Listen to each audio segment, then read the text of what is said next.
요한계시록에는 이 악한 세력들이 있어요.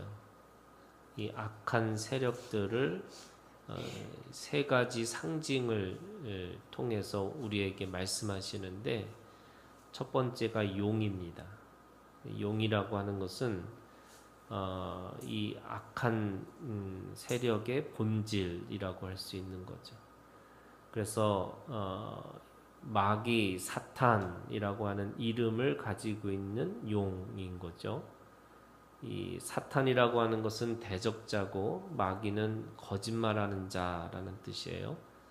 그러니까 이 하나는 사탄이라는 말은 히브리어고, 이 마귀라고 하는 말은 헬라어예요. 그래서 이름이 다를 뿐이지 같은 존재인 거죠. 그런데 요한계시록에서는 이 마귀와 사탄을 용으로 상징화시킵니다. 근데 용을 쫓아다니는 그 가장 이 용의 세력 중에 또 하나가 뭐냐면 짐승이에요. 근데 이 짐승 중에 바다에서 올라오는 짐승이 있고 이 땅에서 올라오는 짐승이 있어요. 이 바다에서 올라오는 짐승은, 이 바다라고 하는 것은 이 성경에서 보면은 이 세상을 상징하는 거예요. 그러니까 세상의 왕들을 이야기합니다. 그러니까 세상의 왕들이 이 악한 세력을 쫓아다니는 그런 세력으로 우리 가운데 짐승처럼 오는 거죠. 그런데 이 바다에서 올라오는 짐승뿐만 있는 게 아니라 땅에서 올라오는 짐승이 있어요. 이 땅에서 올라오는 짐승은 이 지금 우리가 말하고 있는 오늘 읽은 말씀의 바벨론이에요. 큰 바벨론 성이라고 하는. 근데 그것을 상징화시켜서 뭘로 얘기하냐면 음녀라고 얘기해요. 음녀라는, 성경에서 말하는 이 음녀가 하는 것은 이 가장 중요한 이 간음이라는 것이 도덕적이고 윤리적인 것이 아니라 사실은 영적인 거예요. 섞여 있는 거죠.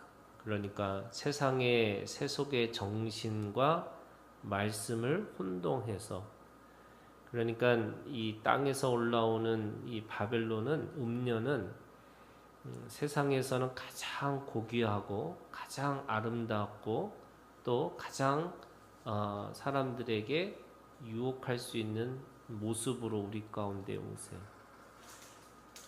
세상에 저희가 늘 하는 얘기지만 소복 입고 이 피 흘리는 이 귀신은 최하급의 귀신이에요. 그리고 제가 늘 하는 얘기지만 십자가 보고 도망가는 귀신은 믿음이 좋은 귀신. 그러니까 뭐냐면 원래 가장 무서운 귀신은요, 이 음녀의 모습으로 오는 건데, 가장 거룩한 자리에 가장 거룩하지 않는 가증한 것이 서 있는 것이 바로 이 음녀인 거예요. 그래서 사람들한테 그럴듯한 거예요. 또 보기에도 좋은 거예요. 가장 아름답게 보이는 것이 바로 음녀의 모습으로 온다는 거예요. 그래서 최고의 이 악한 영은 천사의 얼굴을 하고 온다는 거죠. 사람들에게 그것이 악한 영인 것처럼 오지 않는 거예요. 그래서 오늘 이 바벨론이, 이 18장은 바벨론의 패망을 얘기하고 있는 건데, 이 바벨론의 패망이라는 것은 이 음녀의 패망이잖아요. 근데 그 음녀라는 것이 가장 타락한 종교의 교회를 얘기하고 있는 거예요.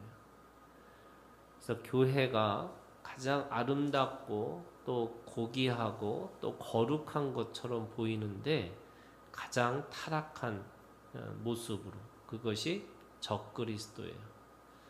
그러니까 그리스도인 것처럼 보이는 거예요. 사람들이 그렇게 보일 수 있도록 이야기하는 거죠. 그래서 우리가 읽지는 않았지만 18장 2절에 있는 말씀에 보면 그 바벨론에 대한 이 본질을 얘기를 하고 있어요. 뭐라고 그랬냐면 큰 성 바벨론이요 귀신의 처소와 각종 더러운 영이 모이는 곳과 각종 더럽고 가증한 새들이 모이는 곳이 되었도다. 그러니까 바벨론이라고 하는 이 음녀는 세 가지의 공간이에요. 귀신의 공간이고 더러운 영이 모이는 곳이고 공간이고 그리고 가증한 새들이 모이는 공간이 됐다는 거예요. 이 모든 이 세 가지 귀신의 처소, 더러운 영이 모이는 곳, 각종 더럽고 가증한 새들이 모이는 곳. 왜 그럴까? 이곳에서는 이 죽음의 시체들이 널려 있는 거예요. 그러니까 가증한 새들이 모여 있다는 것은 그 시체를 뜯어먹는 이 새들인 거예요. 그러니까 이 바벨론이라고 하는 이 영적인 음녀는 그 사람의 영혼을 그 죽은 시체를 뜯어먹는 것과 같은 거죠. 그래서 그곳이 귀신의 처소고 더러운 영이 모이는 곳이고 가증한 새들이 모여 있어요. 그럼 그들이 하고 있는 이 음행이라는 것이 뭐냐? 3절에 있는 말씀에 보면 그 음행의 진노에 포도주로 말미암아 만국이 무너졌으며 또 땅의 왕들이 그와 더불어 음행하였으며 땅의 상인들도 그 사치의 세력으로 치부하였도다. 그러니까 이 음녀가 사용하고 있는 방식이 뭐냐면 이 진노의 포도주라는 거예요. 이 진노의 포도주라는 것이 뭐냐면 이 사람들한테 그 포도주를 통해서 이 정신을 차리지 못하게 하는 건데 그걸 통해서 사람들에게 이 진노의 포도주, 하나님의 진노의 포도주와 같은 것처럼 그들에게 그렇게 보이게 만드는 거고요. 그 다음에 땅의 왕들이 그와 더불어 음행했다. 이 음행이라고 하는 것은 우상숭배예요. 그러니까 왕들이 자신의 나라를 지키기 위해서 온갖 모든 방법과 수단과 방법을 가리지 않고 그 영들을 부리겠다 이렇게 얘기를 하는 거예요. 거기다가 하나 더 들어가면 상인들의 세력들은 자신네 가지고 있는 이익을 챙기고 있다는 거예요. 그러니까 영적으로는 그 우상 숭배를 하고 사람들에게 보이는 것은 자신의 이익을 챙기는 거고 또 그걸 통해서 뭐 하고 있냐면 하나님의 진노의 포도주를 마시는 것과 같은 그런 일들을 하고 있다 이렇게 얘기하는 거죠. 그래서 오늘 우리가 읽은 이 9절에서부터 이렇게 얘기합니다. 그와 함께 음행하고 사치하던 땅의 왕들이 그가 불타는 연기를 보고 위하여 울고 가슴을 치며 이 바벨론이 하나님의 심판 가운데 들어갔다는 거예요. 그래서 그 왕들은 똑같이 그들과 함께 있었던 왕들은 지금 울고 가슴을 치고 있는 건데 그 치고 있는 그들에게 있어서 그 바벨론의 이 성은 너무나 이게 갑작스럽게 그리고 너무나 쉽게 무너지는 것을 이야기를 하고 있어요. 그게 10절에 있는 말씀입니다. 그의 고통을 무서워하여 멀리 서서 이르되 화이또다 화이또다 큰 성 견고한 성 바벨론이여 한 시간에 네 심판이 이르렀다 하리로다.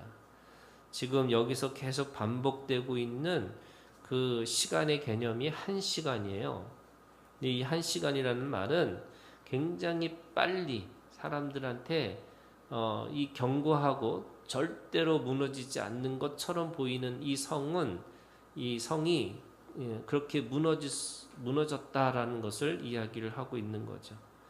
그러니까 그 한 시간의 그 시간 속에서 그 안에서 견고한 성이 무너지는 것을 보고 이 왕들이 같이 울고 가슴을 쳤다 이렇게 얘기합니다.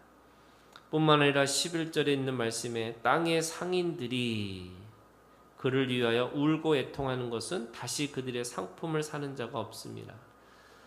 이 상인들이 가지고 있는 가장 중요한 생각은 이익이잖아요. 자신에게 이익이 되는 거냐 안 되는 거냐라고 하는데 그 이익을 남길 수 없도록 그 무역이 막혔다는 거예요. 그래서 12절에 온갖 것들을 이야기를 하면서 결국 그 모든 것들이 다 막혀가지고 무역이 막혀가지고 아무것도 할 수 없는 그런 상황을 이야기하고 있는 거죠.